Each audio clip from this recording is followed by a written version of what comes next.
Et bonsoir. Bonsoir, en direct ce soir, 19h37. Raté pour la ponctualité. J'étais en consultation cabinet et j'ai pas l'habitude de m'arrêter à cause de l'heure.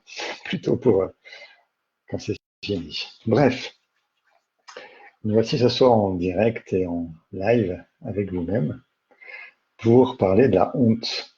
Alors, il y a eu deux sujets évoqués dans le post. La honte et l'impact de nos émotions sur nos maladies. On va parler des deux, puisque tout est en lien, et la honte étant une émotion, on va pouvoir faire quelque chose. Bien, euh, la honte. Comme toutes les fois, je suis en live complètement moi aussi. Et qu'est-ce qu'on peut dire de la honte? La honte, c'est donc un sentiment, une émotion, un ressenti qui est parfois très, très fort. Parfois très fort au point de nous pourrir la vie, vraiment, complètement, de nous écraser, de nous empêcher, de nous bloquer et, euh, et de,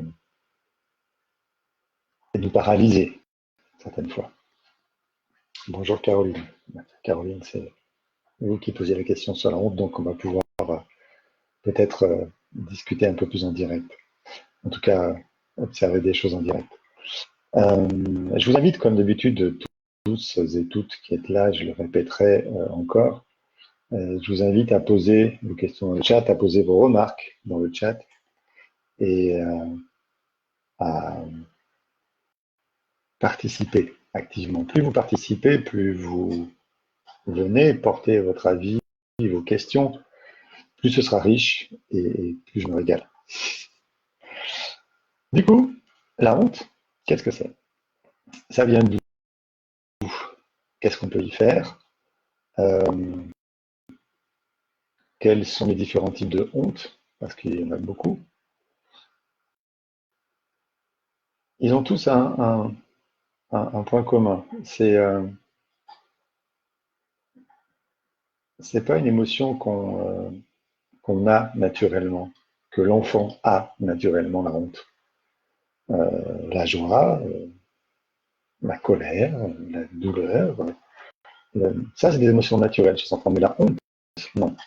La honte, elle est créée. Et la honte, c'est un terrible outil social. Elle est créée par les autres, la honte. Elle vient de l'extérieur. Jamais on a honte soi tout seul. Il y a une base créée par les autres. Alors, vous qui êtes là en direct, vous allez peut-être pouvoir me dire, euh, est-ce que vous savez de quel moment vient cette honte? Est-ce que vous l'avez toujours portée? Est-ce que c'est venu à un moment précis? Est-ce que vous vous souvenez de certains moments très précis où la honte s'est manifestée et vous a porté? Ça permettrait d'imager un peu le propos. Euh, la honte, elle vient de l'extérieur parce que de soi-même, enfant, on n'a pas honte. Je viens de le dire et je répète, on ne connaît pas.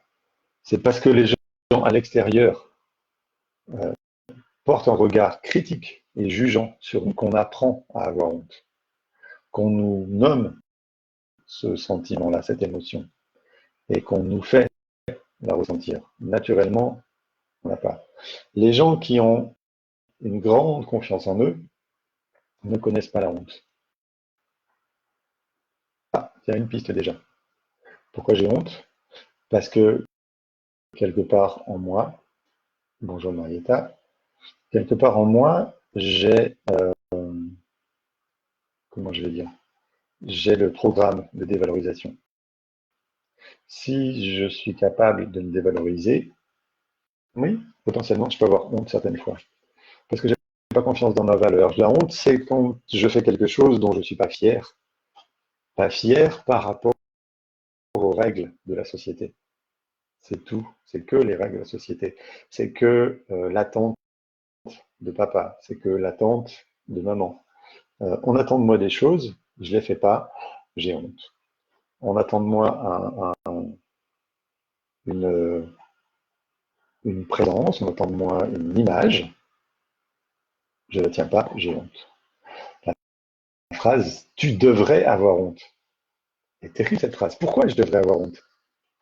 J'ai pas honte. Foutez-moi la paix. Pourquoi je devrais avoir honte? Je dois avoir honte parce que j'ai fait quelque chose de pas bon. C'est quand même assez balèze, ça, non? Tu devrais pardon, avoir. Tu devrais te sentir abandonné. Bah non, jamais on me dit ça. Je me sens abandonné, point. Tu devrais te sentir rejeté. Bah non, je me sens pas rejeté, ça va. Euh, c'est pas quelque chose qui va venir naturellement. L'abandon, le rejet, on va le vivre de soi-même. Maman part, je me sens abandonné. Mais il n'y a rien qui va faire que spontanément on va l'exprimer par soi-même. Donc, c'est vraiment quelque chose qui est en rapport avec les autres. Et si vous portez la honte, si vous vivez cette honte pas au quotidien, enfin, je ne le souhaite pas au quotidien en tout cas, parce que c'est très, très, très limitant de vivre cette honte-là. Et vivre cette honte-là, c'est extrêmement limitant dans les potentialités qu'on perd, dans le déficit qu'on a à ne pas faire, à ne pas oser. C'est ça. Comment tu peux oser? T'as pas honte? Ça rend ensemble les deux phrases. Vous les connaissez, ces phrases-là. Et du coup, selon vous, elles viennent d'où? De quel type de moment? Euh, de quelles épreuves? De quel mauvais drame? Est-ce que vous pouvez hop, répondre un petit peu? On verra, bonjour Margot, on verra justement, je répète, quel est le lien entre cette émotion, la honte, et les maladies qui peuvent en découler. Vous savez, les fameuses maladies honteuses, par exemple, c'est terrible ça. Tu as une maladie et en plus tu vas avoir honte d'avoir cette maladie. Bref, euh, la, cette honte, chez vous, elle se manifeste quand? Comment? Elle vient d'où? Depuis quand? Est-ce que vous avez identifié le- la source ou est-ce que j'avais jamais eu honte?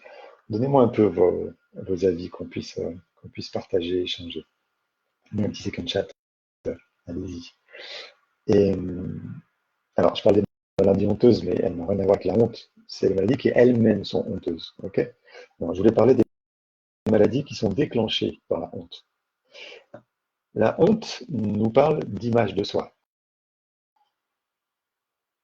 J'ai honte d'avoir fait ça. Je, je, je n'aime pas l'image que je projette aux autres ou je n'aime pas ce que je projette, que les gens s'imaginent de moi.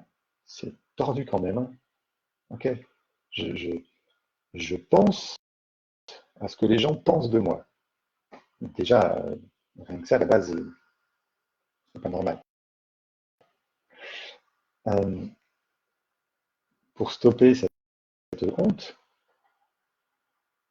il y a plusieurs choses concrètes qui sont de l'ordre du coaching, bête et méchant, pardon, qui sont de l'ordre du coaching, où voilà, il ne faut pas projeter à la place de l'autre. Si je me fous réellement de ce que les gens pensent, j'ai plus honte, puisque j'ai honte par rapport au regard qu'on me porte. Si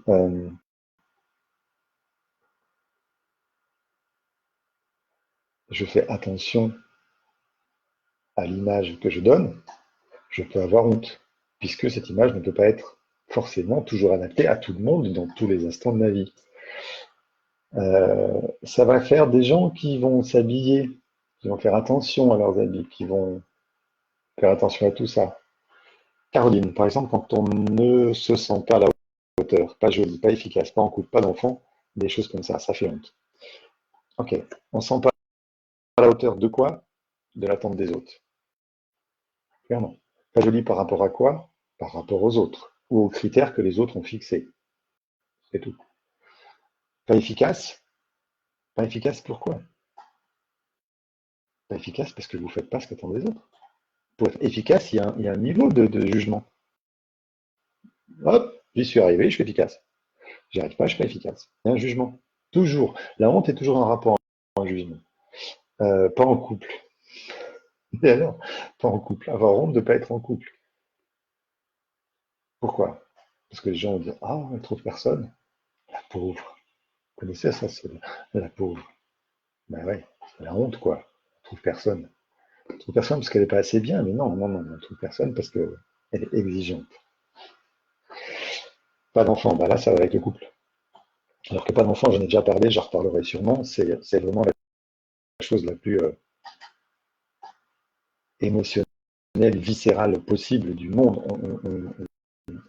Notre biologie va décider ou pas si on a des enfants, clairement. Elle va nous mettre dans les circonstances qui font qu'on va avoir des enfants ou pas. Mais si on n'a pas d'enfants, et je vois beaucoup de gens qui n'ont pas d'enfants pour cette problématique-là, ça vient pas de nous. C'est pas notre décision consciente. Même quand on décide consciemment d'aller faire de la procréation médicalement assistée, PMA, ça marche pas. Pourquoi? Si ma biologie veut pas cette grossesse, c'est qu'il y a quelque chose d'autre plus fort que je porte. Et c'est toujours des histoires d'ancêtres. Une fois qu'on travaille sur le transgénérationnel, voire simplement des fois sur son histoire familiale, comment j'ai été accueilli par papa et maman, qu'est-ce que j'ai vécu dans mon enfance, ça marche. Ça marche toujours. Ouais, c'est bizarre ce mot toujours en thérapie, mais oui, à partir du moment où on utilise les outils adaptés à la problématique, ça marche. Pareil pour la honte. La honte, c'est l'image de soi. L'image de soi, elle vient d'où? Qui est-ce qui doit nous donner notre belle image de nous?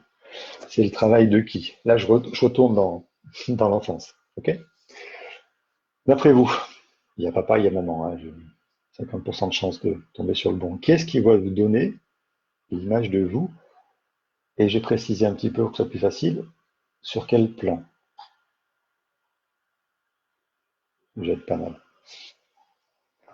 Qui est-ce qui doit vous donner votre image, votre belle image de vous? Qui est-ce qui est censé vous aider à avoir une belle image de vous?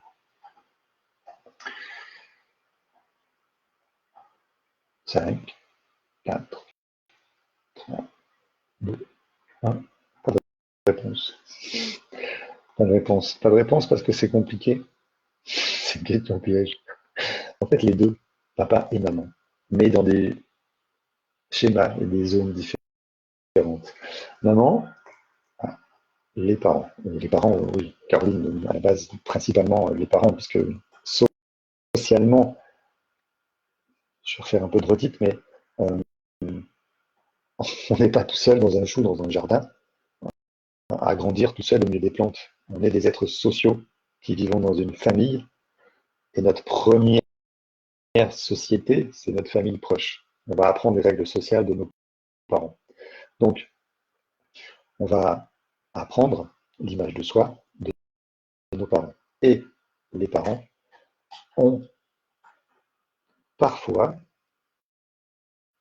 des façons d'être, des défauts, des défaillances qui sont juste énormes sur l'image. Je reviens à ce que je disais juste avant, la question piège de qui va euh, avoir plus d'impact sur notre image, c'est les deux en capitaine. Les deux parce que ils vont avoir des impacts différents sur différentes images. Si je suis petite fille, mon modèle, c'est maman. Okay, si maman n'a absolument pas confiance en elle, si maman déteste sa féminité, si maman se trouve moche, moi, par mimétisme, petite fille, je vais faire la même chose. Je vais apprendre de sa part. Si maman ne me valorise pas en tant que petite fille sur ma beauté, on est d'accord que sur l'esthétique. C'est clair, ça. C'est défini clairement. On parle que d'esthétique. La mère ne s'occupe que de l'esthétique. On verra le père après. Si maman ne me valorise pas en tant que petite fille, en me mettant des petites robes, en me félicitant, en disant comme t'es belle ma fille, tout ça, tout ce qui va supporter et élever cet enfant à sentir qu'il est beau, qu'elle est belle. C'est pareil pour le garçon. T'es beau, mon fils. La fierté du petit garçon dont sa maman dit qu'il est beau, on rentre dans l'âge oedipien, là. Maman me dit que je suis beau. Voilà. C'est ce qui va faire les premiers liens homme-femme. Rappelez-vous, chez le garçon, la première femme de sa vie, c'est sa mère. Ok, il va grandir en tant qu'homme dans les défaillances du regard de sa mère. Et dans ses qualités, bien sûr, ce que je lui souhaite. Mais au cabinet, on voit que les défaillances. On ne voit pas beaucoup les qualités. Donc ce petit garçon, le regard de sa mère sur son image, c'est super important. Cette petite fille, c'est doublement important parce que elle va pouvoir se comporter en femme comme maman. Et où elle va pouvoir détester la femme qu'elle est, future femme qu'elle est, comme maman le fait. Encore une fois, en loyauté. Si je me trouve magnifique, jolie, et maman se trouve moche, je ne suis pas très loyal à elle. Et si je ne suis pas très loyal à elle, qu'est-ce qui se passe? Ben, ça ne marche pas, elle va pas m'aimer.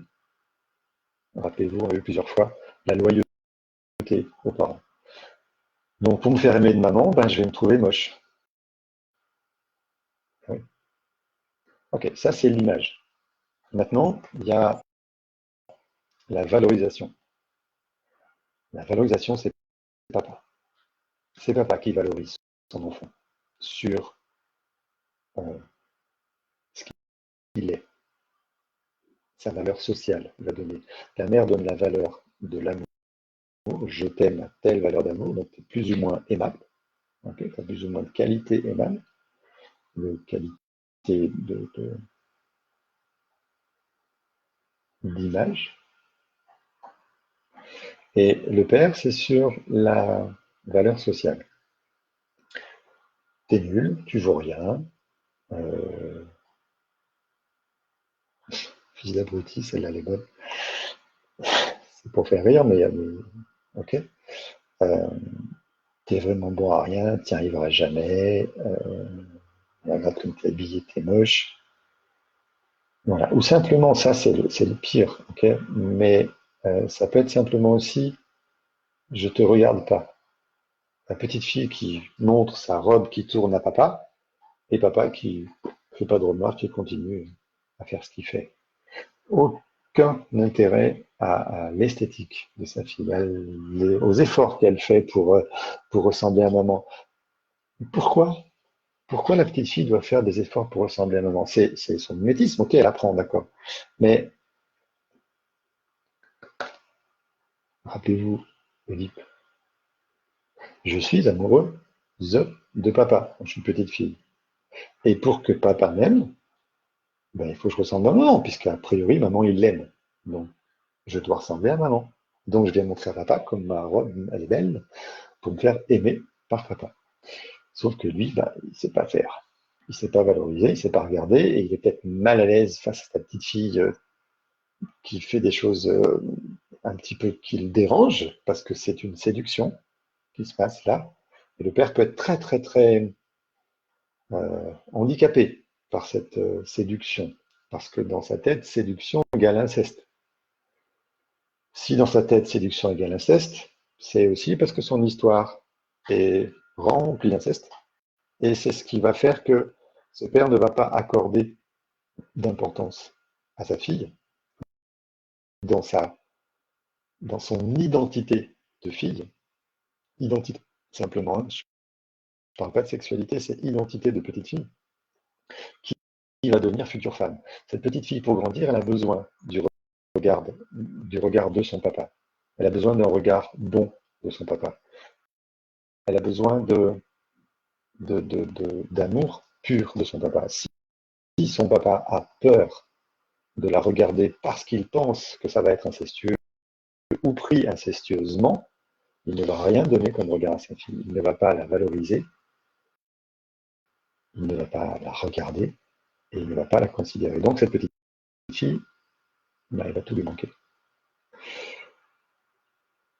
La confiance en son image, la confiance qu'elle peut être femme un jour, la conscience la confiance, pardon, dans ce qu'elle fait, la confiance dans ce qu'elle est, etc., etc.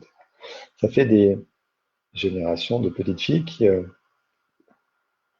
cherchent sans arrêt, sans arrêt, sans arrêt le regard de papa chez les hommes. Les hommes en général, et leur homme en particulier, quand elles ont un homme. Mais si elles n'en ont pas, quel regard leur père avait sur la femme?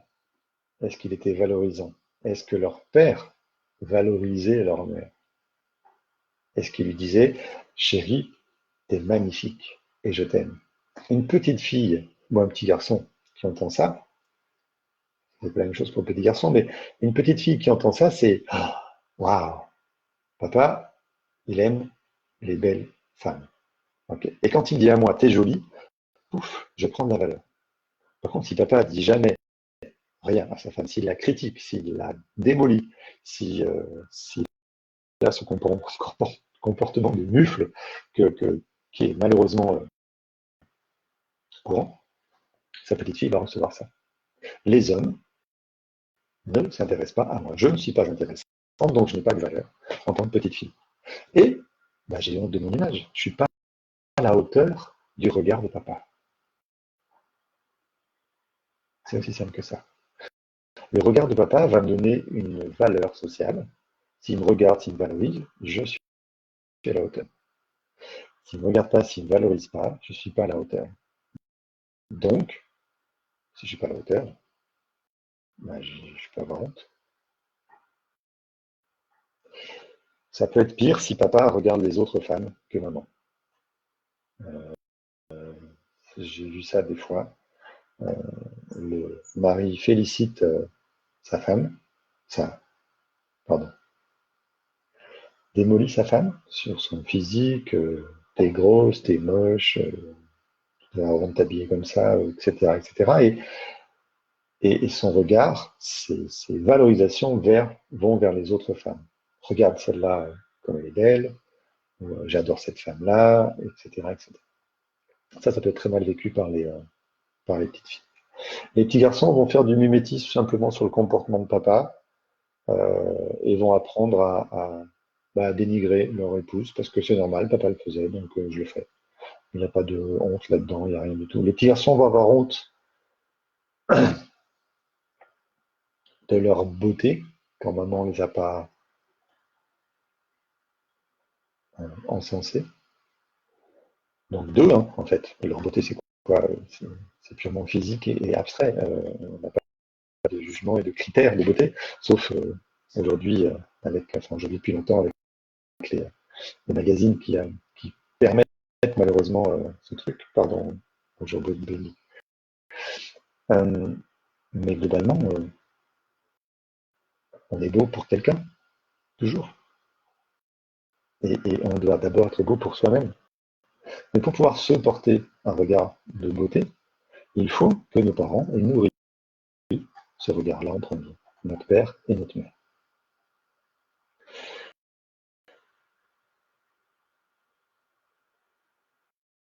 La honte va pas marcher en parallèle avec la dévalorisation et va faire que dans nos projets, on n'ose pas.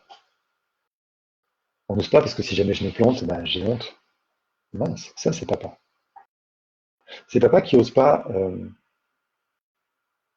porter, soutenir, qui ne sait pas peut-être porter et soutenir.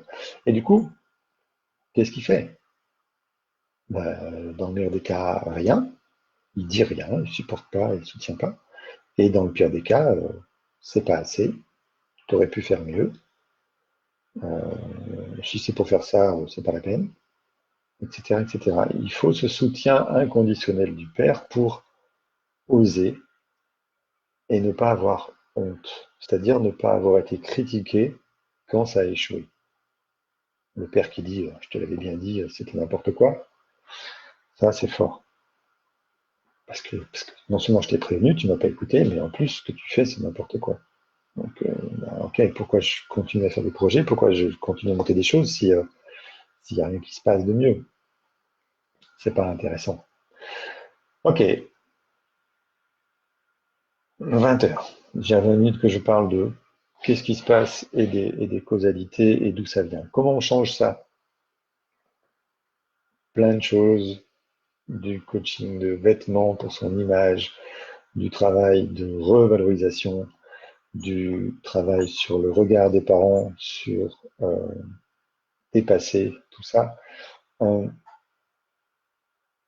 Ça peut prendre beaucoup de temps suivant ce qu'on utilise comme méthode. Ça peut marcher plus ou moins bien. Euh, et après, il existe la méthode que, que je vois marcher, qui fonctionne, de changer l'histoire complètement de A à Z, de revisiter toute son histoire familiale, de revoir et de ressentir différemment le regard de ses parents, de changer son histoire. Et, et là, de se voir soi-même, okay, de se regarder soi-même avec son propre jugement et ses propres valeurs et pas celles définies, inculquées par papa, par la famille, parce que les grands-parents peuvent parfois être aussi très très lourds. Euh, Très très lourd dans le regard qu'ils peuvent avoir sur l'enfant. Ah mais il n'a pas un petit peu grossi, faut faire attention là, parce que ça devient pas beau. Oh, t'as un petit ventre, oh, c'est rigolo ton petit ventre. Au lieu d'aimer l'enfant comme il est, tel qu'il est, parce que à 5 ans, 6 ans, 8 ans, il va changer physiquement énormément n'importe quand. Non, c'est faut faire attention, faut pas qu'elle soit grosse. Ah ouais, il y a des règles. Il y a des règles, sinon mes grands-parents s'affolent. Ok, ben, je vais faire attention pour pas être grosse. Et voilà, c'est parti sur l'image de soi. Pas de valeur, pas d'image. La honte va venir de là. Et cette honte, elle va pousser des gens à faire des choses dramatiques, comme se faire des chirurgies esthétiques, euh, comme devoir être toujours à quatre épingles, tiré à quatre épingles. Elle va pousser ces gens-là à avoir une pression monumentale sur leurs enfants pour qu'ils soient parfaits. La honte des parents, quand un enfant fait des bêtises, quand un enfant se comporte pas comme il faut, on est vraiment, c'est tout expliqué dans les mots, c'est comme il faut. Je me comporte pas comme il faut, ok, qui est-ce qui a dit le comme il faut? La règle de la société. C'est mes parents qui fixent les premières règles de la société, c'est à eux de m'accepter comme je suis et de me valoriser tel que je suis. S'ils font ça, bing, pas de honte, jamais pas de honte. S'ils ne regardent pas, s'ils ne considèrent pas, s'ils me dévalorisent, s'ils me disent tu devrais avoir honte, honte d'un comportement, mais bon sang, comment je peux avoir honte d'un comportement, papa? Comment je peux avoir honte de mon comportement, maman? C'est toi qui m'as appris ça. C'est toi qui m'as montré comment on devait faire, comment on devrait faire. Ce comportement, je l'ai appris de toi ou de toi. Comment je peux en avoir honte? Ça voudrait avoir honte de mes parents. Avoir honte de mes parents, c'est pas possible. Je suis fier d'eux, ils sont sur le piédestal et je les lâcherai pas. Bon, d'accord. C'est peut-être qu'il faut faire un premier. C'est déjà les faire redescendre de leur piédestal.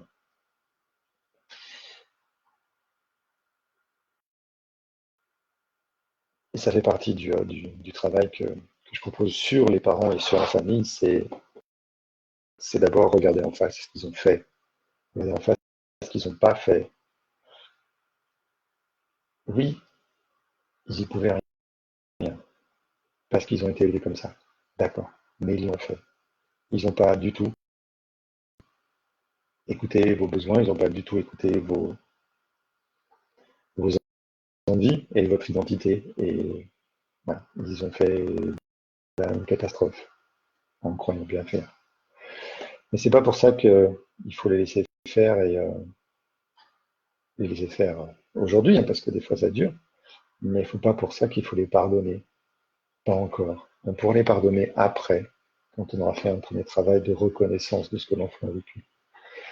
Et tout ça, c'est dans le travail sur couple et famille que je propose qu'on peut faire. Euh, Cette honte, comme je disais au début, elle peut entraîner des maladies. Il y a C'est principalement les maladies derrière lesquelles on se cache. Rappelez-vous, la honte, c'est l'image. Hein. Okay, c'est ce que je montre aux autres. Donc, la première maladie de la honte, c'est l'acné. C'est une maladie qu'on appelle autoprogrammante. Euh, Pourquoi l'acné? Quand je deviens adolescent, mon visage change, mon corps change.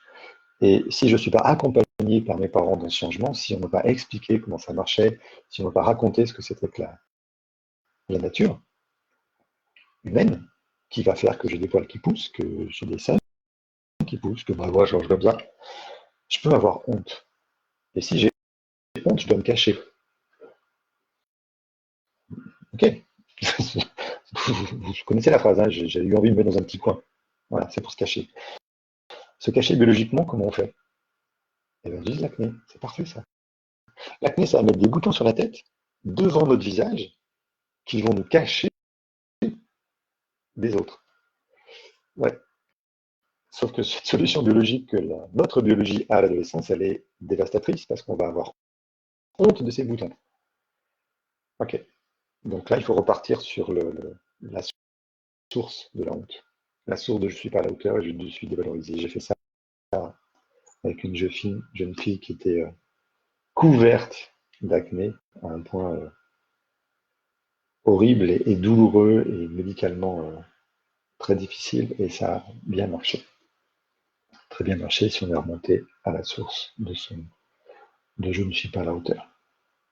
Elle avait des parents adorables. Je les ai rencontrés, c'était vraiment adorable ces gens-là, mais il en manquait une petite chose. Et forcément, dans son arbre, il y avait encore une piste de honte. La honte qu'on va trouver dans l'arbre, c'est la fille mère, principalement. Elle est enceinte et elle n'est pas mariée. C'est la honte. C'est la honte selon quoi? C'est la honte selon les critères judéo-chrétiens qu'on avait en France. C'est tout.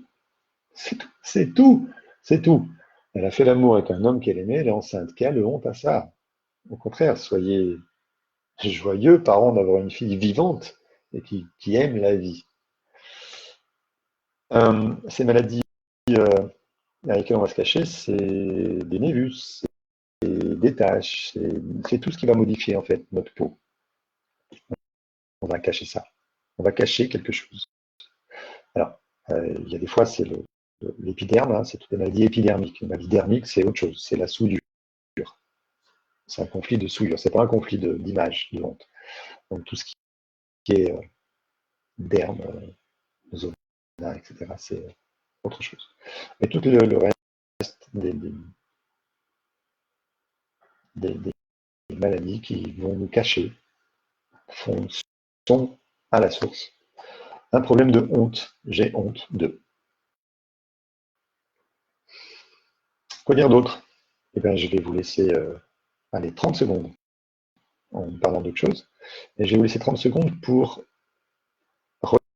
relancer ce sujet-là, demander des compléments, ou alors on va clore, puisqu'on arrive à 33 minutes et je ne veux pas prendre tout votre temps, je veux que ça reste dynamique et vivant.